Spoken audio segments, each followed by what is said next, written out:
Welcome to Playwright, an online interview series presented by Queen's Theatre. You are listening to the audio description pre-show notes for the interview. Because the format is fairly simple and the talking is continuous, there will be no audio description during the interview itself. The video begins with a title screen. The Queen's Theatre logo fills up the left side of the screen. The logo resembles the letter Q. The circle of the letter Q is orange and the rectangular tail is black. The text of the title screen reads, Playwright to Playwright with Rob Urbinati and special guest Caridad Svich, originally recorded November 9th, 2020. Technical production, Jay Rogers.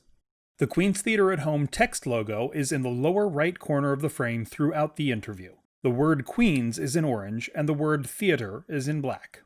The interview consists of close-ups of Caridad and Rob in large squares filling a split screen, with Rob on the left and Caridad on the right. At times when Caridad is speaking, a close-up of her fills the screen. Rob is in his 60s with close-cropped dark hair and a round face. He's wearing a black long-sleeve button-down shirt. Rob is in his living room. Caridad has long red hair pulled to the left side of her face, falling down loosely below her shoulder and cut in straight bangs across her forehead. She's wearing wide, shallow glasses with red frames on the edge of her nose, revealing her brown eyes above, and a black blouse with white stripes which buttons at the collar. She's in a white room. Hi, I'm Rob Urbinati, Director of New Play Development, and welcome to this episode of Playwright to Playwright. I'm delighted to be speaking with Caridad Svich. She's one of my favorite writers. She has a vast body of work, over 100 plays, and she's won multiple awards, including the Obie Award for Lifetime Achievement. We also have the pleasure of having an association with her at Queen's Theatre in the Park that dates back many years to one of our first Spanish readings, a play of hers called En tus brazos, that she mentions in this interview, has just been turned into a film. So let's do it. I'm ready to talk with and hear from Caridad Svich. Hi, Caridad. Hello. Where does this find you? I am in New York City at the moment. We're in New York. I'm in the East Village. Excellent. I've been getting your emails and I know that you're very, very busy, and I'd like to talk about some of your more recent project, but let's go way back if we could, because I'm just fascinated by your body of work, by the diversity of your work. So let's go back to where it all started. Can you talk a little bit about your background, your heritage? Sure. I was born in Philadelphia, and my mother is from Cuba, and my dad's from Argentina. And the surname comes from Croatia on my dad's side. And I grew up mostly along the Eastern Seaboard in New Jersey, in Pennsylvania, in Florida, in North Carolina, a brief stint in Utah, which I know is not on the Eastern Seaboard. And then a long time in California, because I went out there to graduate school and was there for a long time. And then I came to New York, and then I lived in Boston. And then, it's just been ongoing. But I think New York has been the longest I've been anywhere. Yeah, you mentioned something that's published in one of your bios about there's a nomadic quality to your existence and to your work. Can you talk about that a little bit? Yes, I think that, some writers write from place, like being very rooted to a particular geographic place. I tend to not do that because I never had that when I was growing up. We were always moving. And I think, like I said, the longest I've been anywhere is New York, but I've actually never written anything that's set in New York, oddly enough.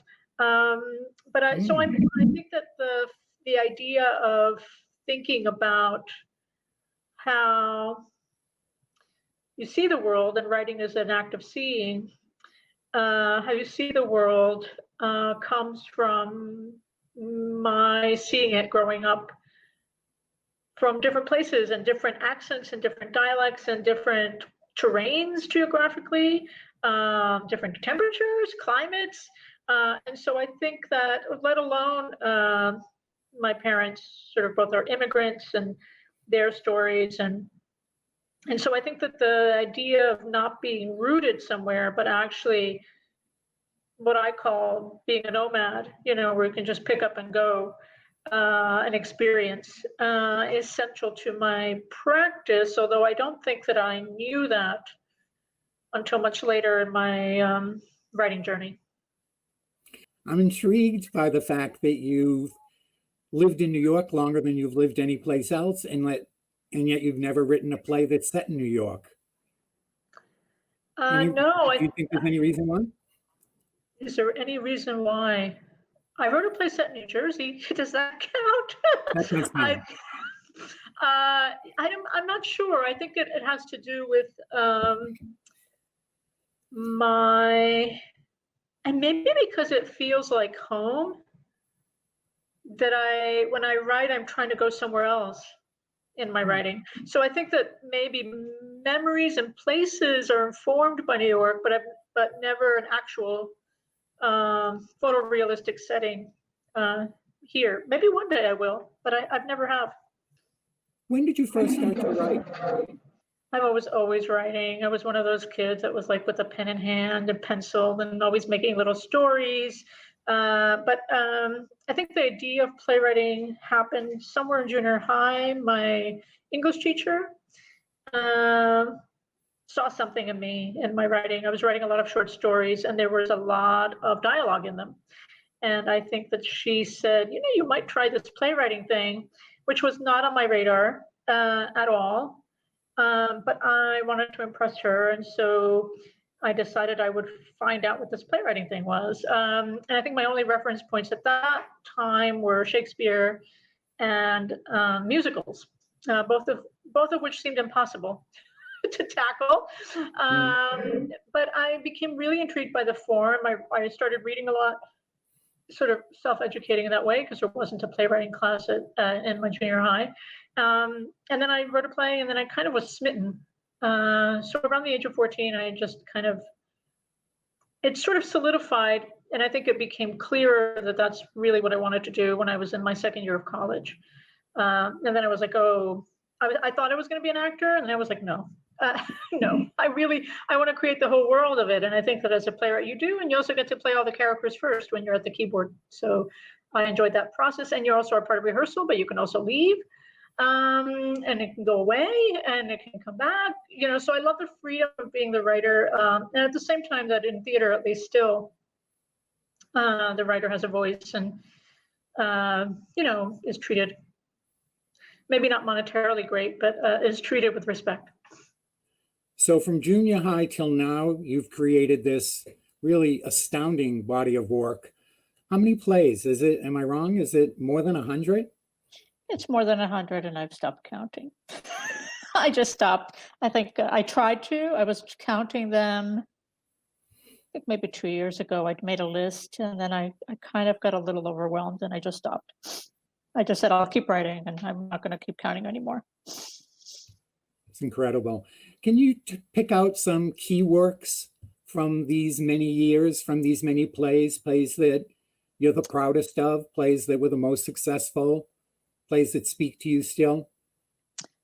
Yes, there's always the favorites of mine, sometimes not necessarily the ones that maybe have been the most done, but among them is my play Any Place But Here, which is a play that Irene Fornés directed, that I wrote at the INTAR Hispanic Playwrights in Residence Laboratory when I was a resident playwright there.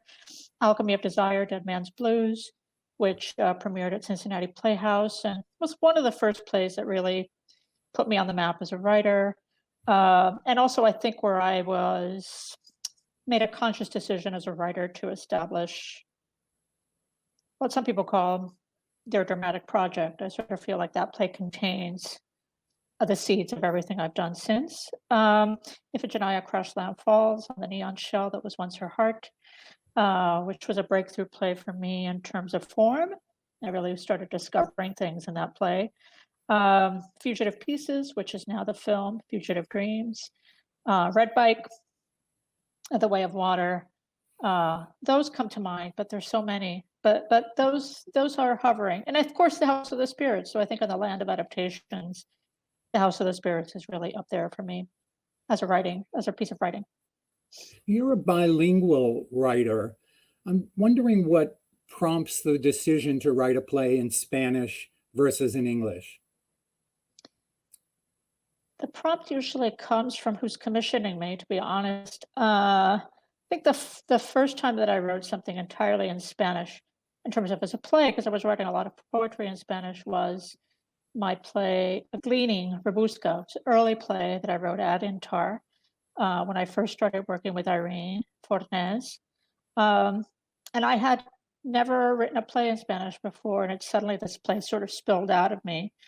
But then fast forward like a long time, and it really wasn't until, I have a parallel career as a translator, so that side of me is always active, but it wasn't until I worked on the House of the Spirits that I actually wrote a whole play in Spanish first, and then translated myself into English to create the English version.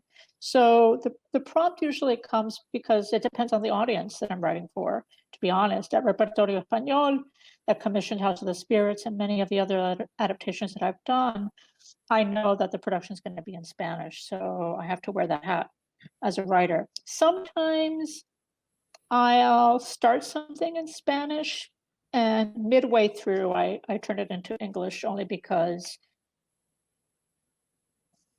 I know that market a little bit better. And also in the Spanish language market, I'm known for my adaptations, but not for my own kind of plays. So I think there's sometimes, this may just be my perception, but I think there's sometimes a different or a misguided view about what I do. So I try to keep those lenses separate. But to be honest, I'm always thinking in Spanish when I'm writing, regardless of how it comes out on the page. You've alluded to both adaptations and translations in that discussion of being a bilingual writer. Can you talk about both of those, what the pleasures are of translating and adapting, and if there are any drawbacks or disadvantages to those disciplines? Sure. Well, I think of them as separate things, although they overlap, obviously. And also when I'm translating myself, it's a real mental kind of thing that happens because I'm me, but I'm pretending to be another person. I think when you're translating, you're inside another writer's brain, and you're trying to be, the question of faithfulness and faithlessness are always part of this, but you're trying to capture it. Basically, you're trying to capture the essence of it in another language for a new audience, for if it's not a contemporary play, then for a new time, and just trying to bring it alive to a new theater culture. In adaptations, most of the adaptations I've done, although not all, a great majority of them have been novels, adapting them to the stage. You're translating mediums, right? So you're taking something that wasn't intended to be a theater, and you're saying it will be theater. That's like a whole different mindset, and you have to make ruthless choices about what stays and what goes. You have to ask some of the same questions as to why this play now, why this story now. It already exists in the novel. So what's going to why do you want to have that live public engagement with the story? It's also sometimes about forefronting a writer that an audience may or may not know. So you're trying to bring their sensibility across. But, it varies. I think that when I'm wearing my adaptation hat, I'm somehow also inside another writer's brain, but it's more of a conversation with this other source material. And when I'm translating, I feel like I'm truly inside. And I'm not that I'm invisible, but that I'm a conduit for the material. It's an interesting distinction. When you've adapted literary works, novels, have you ever done that in collaboration with the novelist?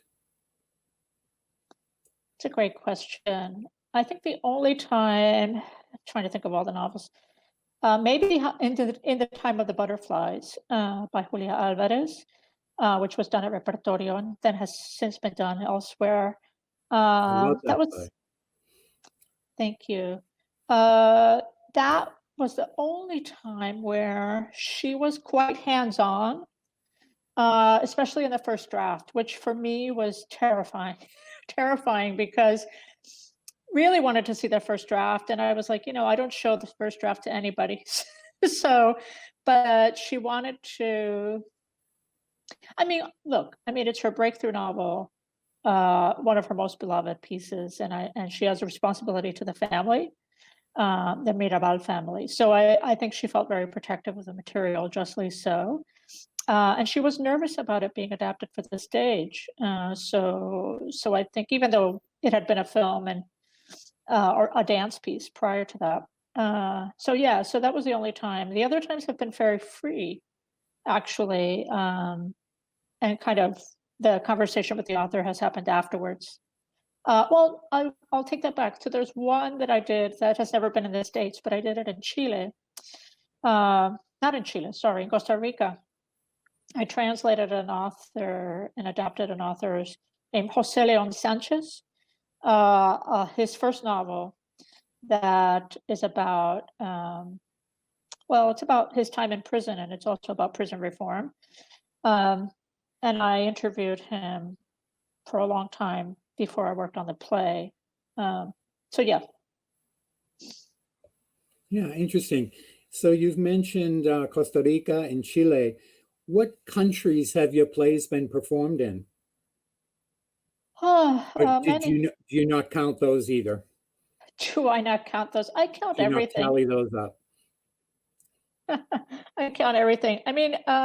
Chile, Argentina, Uruguay, Spain, Mexico, UK, Uzbekistan, Germany.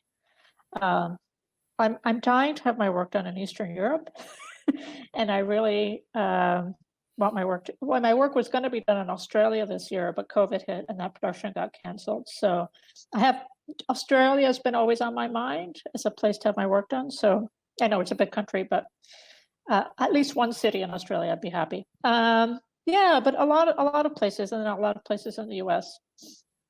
What about Cuba or Croatia? I mentioned those referencing background. Yeah. Croatia. I had a reading in Croatia some years ago, which was really exciting. It was in Croatian. I had no idea what was happening, but no, because I don't speak Croatian. So, but it was fascinating to hear my play in another language and to not really understand. But of course, I knew the play, so I was listening to those different rhythms. In Cuba, my work has been done. Any place but here was published in Cuba. And apparently I've been told there have been like 5 or 6 productions of it, and it's quite popular there, sort of as a cult favorite among folks, which I'm, makes me smile. Isn't that great? So you've talked about your many hats, and I'm particularly intrigued by No Passport and After Orlando, which I know are a bit separate from writing specifically, but I'd really like to learn more about those. Sure. No Passport started as a Theater Alliance collective with 12 people that became 600 people. And it sort of started 12, oh my gosh, maybe 15 years ago. When I was at Harvard on a Radcliffe fellowship, I just got it into my head that I wanted to create a hub and a platform to initially discuss words and music. That turned into a hub to discuss internationalism and globalization. Through that, discussing Latinx writing and post-colonialism. We did about 10 conferences. Some of them archived on HowlRound. And then I started a press, which we publish work. So we've published, in fact, I'm in the middle of copy editing right now. So over 100 books. And then as an offshoot of No Passport, we've done all these theater actions. So gun control theater action, climate change theater action around ecological catastrophe. And After Orlando was a theater action that we did with about 85 writers from around the country in response to the Pulse nightclub shooting. And so rapid response theater, and it was done all over the country. It was also done in London, and in different iterations of short pieces, done on a different night. And we're still trying to publish it. It's just been a kind of a bear to get all that writing together and try to figure out, do we do one big volume or 5 volumes of all that work?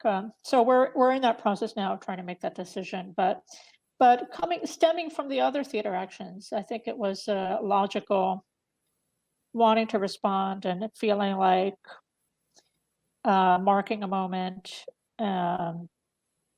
That I think theater is sort of a space to work against forgetting in culture, and I think especially in the U.S. there's a tendency to forget the past, maybe conveniently. So I think it's a way of kind of recording the past, recording the moment, so that it will be there for history. It's admirable work, Caridad. Thank you for doing it. I'm grateful for it. You're a model, I think, for playwright activists everywhere. So thank you and congratulations. You've worked with a lot of directors over these many years since junior high school. Can you talk about what you look for in a director? Oh, what I look for in a director: wit, a strong visual sense. My work is very dense linguistically, so I'm always looking for people that understand that what I'm trying to do is evoke images, which I think is what theater does anyway. But some people forget that with my writing. Lightness, a real sense of lightness. Sometimes I deal with very heavy subject matter, but I'm not interested in heavy representations of that subject matter. The subject matter is already doing the work. A sense of not being literal with it or reverent.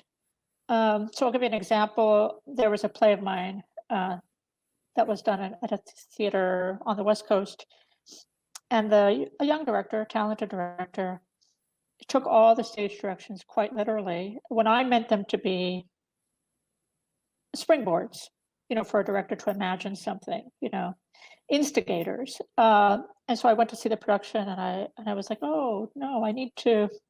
How can I explain? So I've been trying to, when I write stage directions, which I don't very often, I'm trying to make sure that intention is clear, that it is meant to be a springboard, that it should not be a literal representation of what I'm describing. Yeah, and of course it depends on the work. Some of my plays have a lot of mediation, so pre-recorded film, video. So people that understand how to work with transmedia is really important.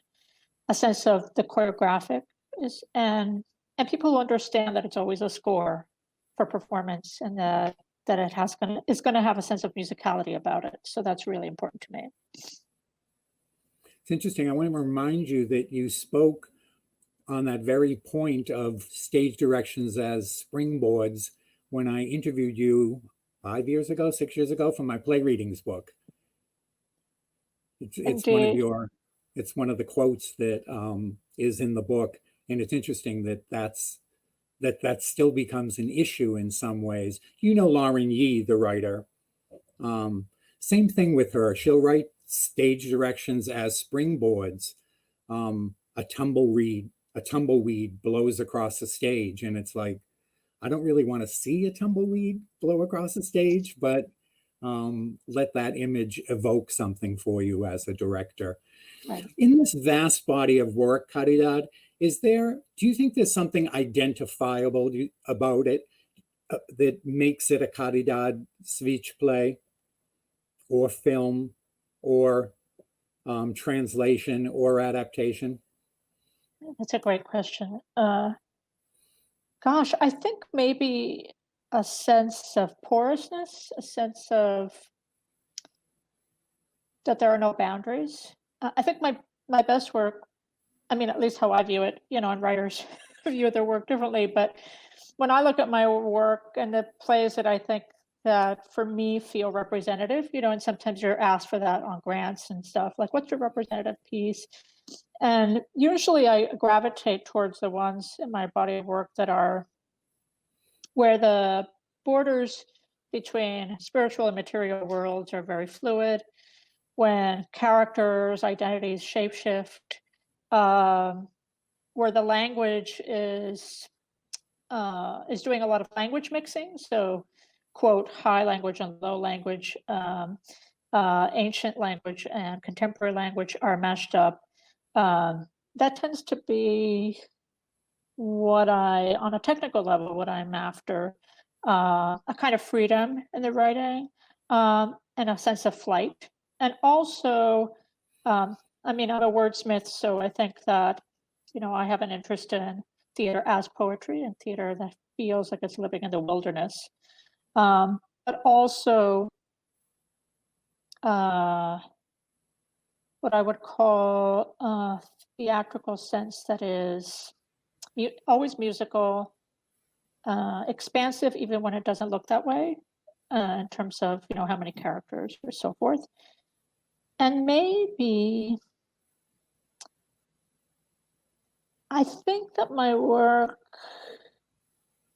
gets misread sometimes. There's always a sense of wit in my writing, and I think a lot of people miss it by a mile. And the people that get it make me very happy. But even in the really dark place, there's a sense of wit, and so I think that that's characteristic of my sensibility as a writer. Yeah, but I also, the work has evolved so much, like from when I started writing, and at the same time, I think we know this from writers, like to some degree, you're always plowing the same field, but I think I've plowed it in different ways. My response to it, Caridad, and I was thinking over the plays of yours that I've read and the plays of yours that I've seen in preparation for this interview. And my impression was that if you read one play of yours or saw one play, you probably wouldn't recognize instantly another play of yours. But if you were familiar with, having seen or read 3 or 4, then the qualities start to become really apparent. This the use of language and imagery, the sort of there's this quality of being both elusive and tangible that seems in a lot of ways distinct to you.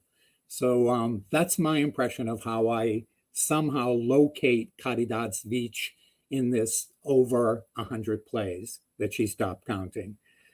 Let's talk about film. You alluded to a play of yours that had recently been turned into a film, and I know you have some other recent film projects. I'd love to hear about those. Sure. My play Fugitive Pieces, which is a play with songs, originally premiered in Dallas, Texas, about 15 years ago.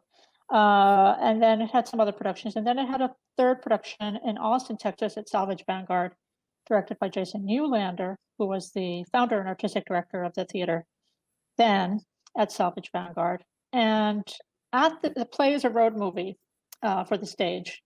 And it's about 2 homeless people who meet on the road, and it's kind of a love story, question mark. It's also a piece about trauma and recovery and addiction and mental illness and the ghosts of the American dream. And at the time, we'd come out of the show and Jason said to me, this should be a movie. And I was like, yes. And then nothing happened for, until like 3 years ago.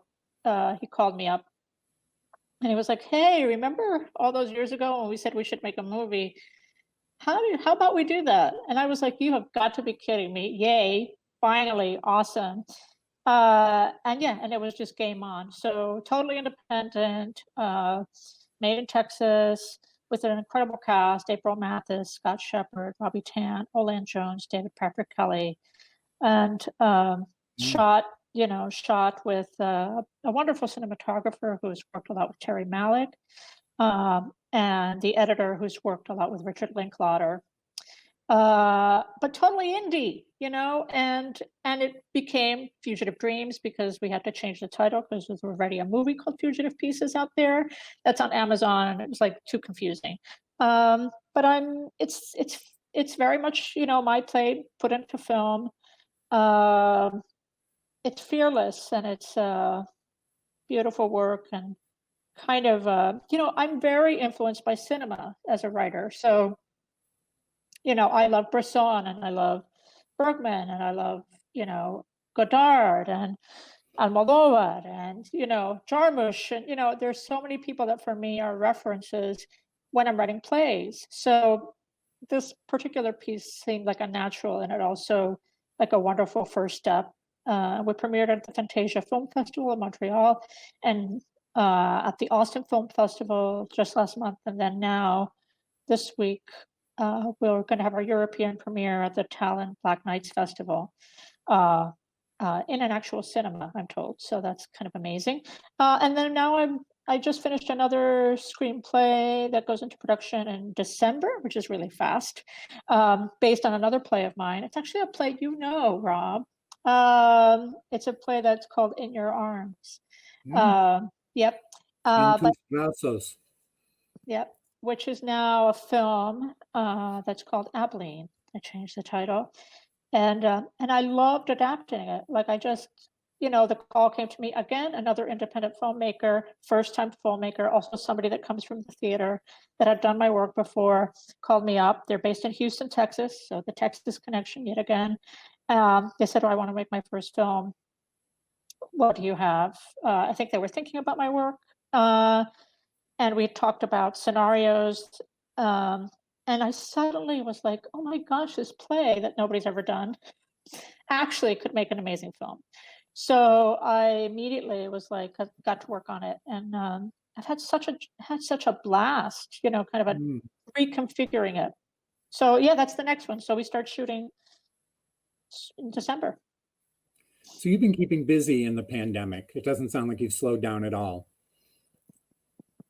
No, during the pandemic, I've been, like everybody, hustling and trying to figure out when the industry is like falling to pieces all around us. What do we do? But I've been writing a lot. Like I've just written a ton of plays. B, I've also been teaching a lot. But the film, having the premiere of Fugitive Dreams was kind of a blessing because it felt like, I had 4 productions, four world premieres cancel in the spring, one after the other. So I was devastated. Plays that I'd been working on for 5 years and 6 years suddenly weren't happening. So to have the film out there at these festivals was it felt like my work was out there. Do you know what I mean? And then I've just been trying to refigure out some priorities and rethink. I love transmedia work, and I'm having a premiere in February with a theater in Cincinnati where we're taking my play Theater, A Love Story, and collaborating with a dance company and making it maybe like a hybrid film theater thing. And I'm terribly excited because partly that play was originally conceived as an installation piece. So we're thinking about, how do we do that online? And yeah, so I've been busy, but it's also been an interesting and very fraught time, I think, for all of us. Yes, hopefully less fraught with the new administration. Do you have thoughts on how that will impact artists?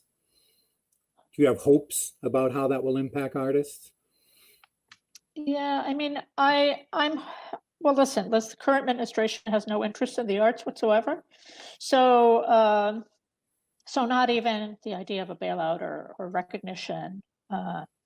So I think my hopefulness is that, we just had a president-elect who quoted Seamus Heaney in a speech. So like, that's poetry. Who knew? So that's lovely. And I'm hopeful that, it's going to be a hard road ahead no matter what because of the pandemic. But I'm hopeful that at least there'll be some interest and recognition of the arts. I'm working on a book right now top of everything else that I'm doing. For Matthew and Drama, that's about work made or dreamt during the pandemic by theater makers. So I've been thinking a lot about this time where we're not only dealing with illness, but we're also looking at what I think is the sick body of specifically American theater. Of course, it's not only American theater, but inequities, systemic racism, wealth gap, unfair work practices, so many things that need to be changed. And I'm also terribly concerned that all those necessary conversations may only yield the good, I hope, but I also worry that there'll be companies who won't be able to survive this moment. And we're going to be out of this with a lot of with less companies, to be honest. Yeah. It's a scary time, but, talking with you and how ambitious you've been, well, throughout your career, but during the pandemic, how you've continued to evolve, that gives me hope. When we first started to do these playwright to playwright interviews, it was right after the pandemic, and playwrights were like gobsmacked. It was like they were, had just been thrown up against a wall. And clearly listening to you today, that's not the case. You're finding ways to create art and to continue to evolve as an artist, find artistic opportunities for yourself during these times. So who knows what lies ahead.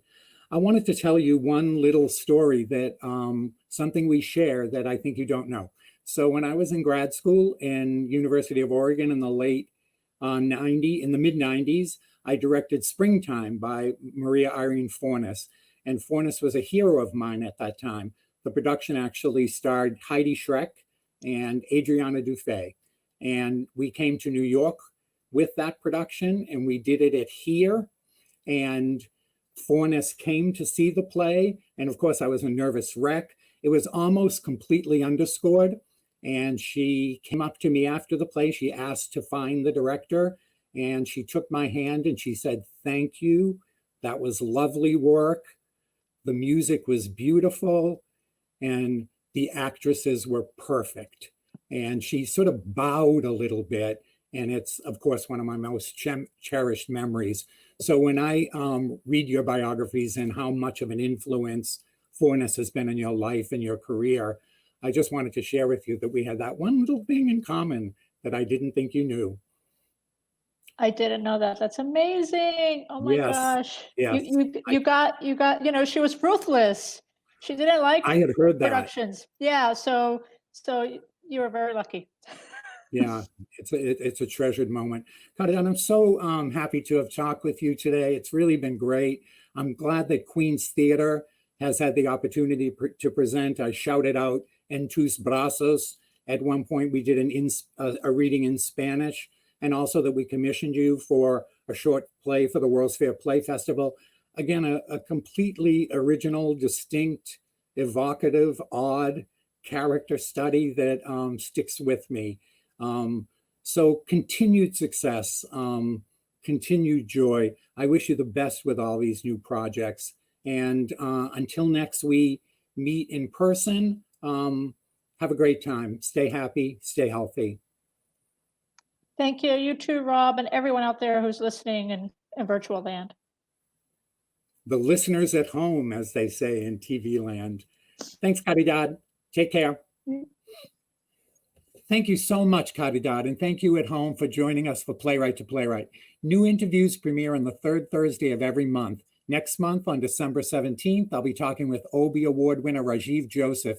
I believe the first reading ever of a Rajiv Joseph play took place at Queen's Theater, a play called Huck and Holden. Also, we did a workshop production of his play Bengal Tiger at the Baghdad Zoo. It was the premier workshop production following a bare bones production and reading at the Lark. We have a long history with Rajiv, and I look forward to talking with him. Be sure to check out our New American Voices reading of Dirty Linen by Ofam Aja right now until November 22nd on our YouTube channel, and be sure to follow us on Facebook. Until next time, I'm Rob Urbinati. Thanks for joining us. Stay safe, stay happy, and we'll see you later. Bye-bye.